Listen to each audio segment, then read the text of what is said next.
फिर मुस्कुराई जिंदगी, आया है रमज़ान।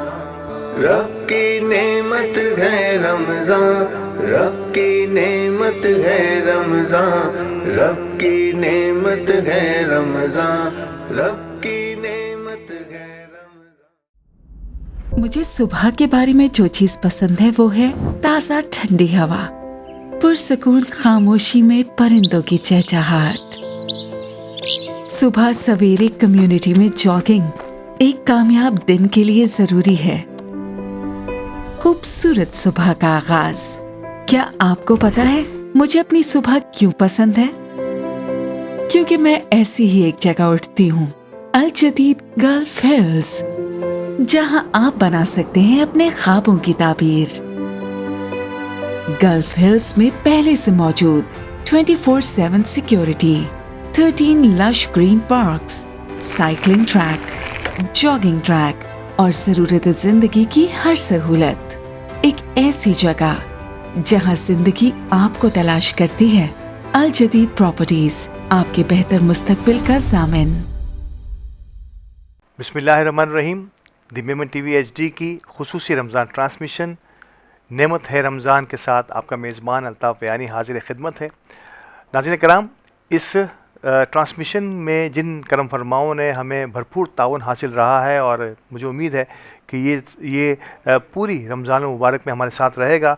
इनमें टाइटल स्पॉन्सर अल जदीद प्रॉपर्टीज़, जबकि हमारे दीगर पावर्ड बाय स्पॉन्सर में समरीना builders and developers, okay real estate and builders, Rumi group builders and developers, थारा ग्रुप ऑफ कंपनीज़ और तालो एसोसिएट और दीगर तमाम हमारे डायमंड, गोल्ड और सिल्वर स्पॉन्सर्स का ताउन हमें हासिल रहा है और हमें हासिल रहेगा। और हमारे गिफ्ट हैम्पर पार्टनर्स जिनका ताउन हम किसी सूरत भी नहीं भूल सकते। तो नाज़रीन कराम, आगाज़ करते हैं हमारी इस ट्रांसमिशन का एक ईमान अफरोज़ नात और इंतहाई ईमान अफरोज़ बयान के साथ। तो चलते हैं नात और बयान की जानिब। दरबार अलग तेरा, दरबार अलग तेरा, जिब्रील तेरा खादिम मोहताज है जग तेरा, क्यों और किसी दर से, क्यों और किसी दर से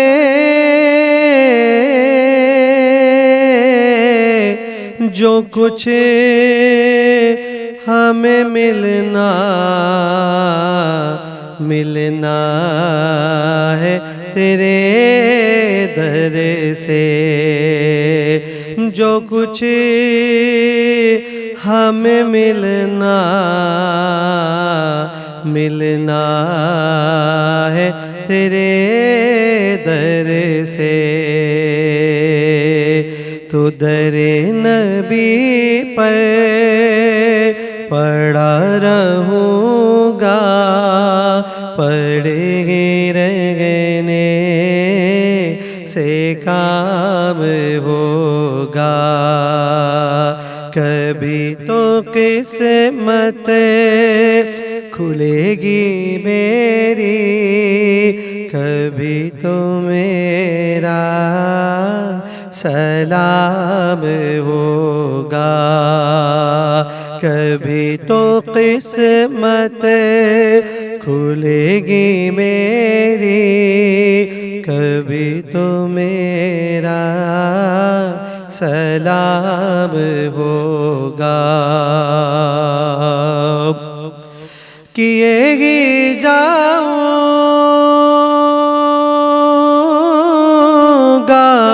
अर्ज़े मतलब, मिलेगा जब तक ना दिल का मतलब, किए ही जाऊंगा अर्ज़े मतलब, मतलब मिलेगा जब तक ना दिल का मतलब, नशा में मतलब कि सुबह होगी, न ये फसाना तमाम होगा। नशा में मतलब कि सुबह होगी, न ये फसाना तमाम होगा। जो दिल से है माइले पैगंबर, ये उसकी पहचान है मुकर्रर। जो दिल से है माइले पैगंबर, ये उसकी पहचान है मुकर्रर के हर दम उस बेनवा के लब पर दुरूद होगा, सलाम होगा। के हर दम उस बेनवा के लब पर दुरूद होगा, सलाम होगा। दरे नबी पर पड़ा रहूँगा, पड़े रहने से काम होगा।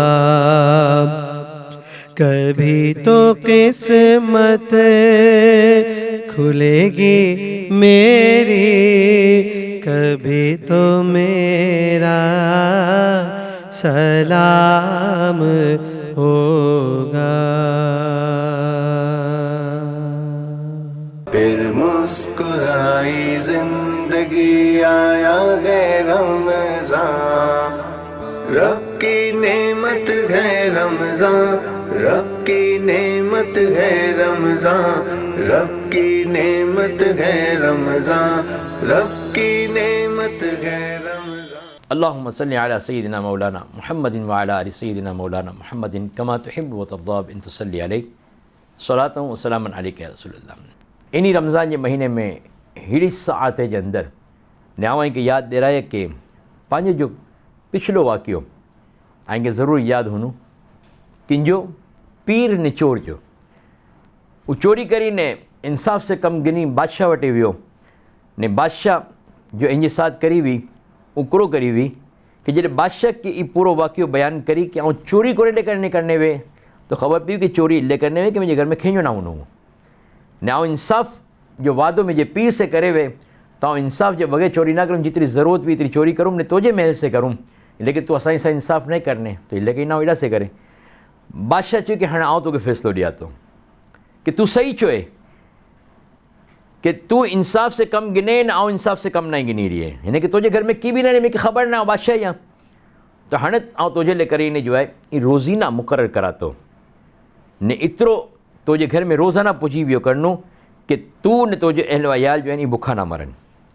हाणे इन हिकायत से आइनारो कि हिकिड़ो चीज़ मिली सुभान अल्लाह कि हिकिड़ो पसंदीदा अमल चोर इन मर्तबे ते पुॼी वियो कि हिकिड़ो बादशाह जो आहे इन ॻाल्हि मञनि ते क़बूल करे ॾिनी ने इन जुमला इख़लाक़ की हमीदा से मौसूफ़ ने क़दर जज़ा जा लाइक़ हुआ। अल्लाह अकबर फरमान था कि जो शख़्स इंसाफ़ जी सीरत अपनाए थो ने उनजी रसाई ले करी ने जॾहिं कोशिश करे तो उनजी रसाई चिंता उनका जी तरह काफ़ तक पुॼी थी वञे, हिनखे हिकिड़ो थिए थो कि पूरे आलम जे अंदरि जो आहे ये अज़ीज़ थी वञे थो।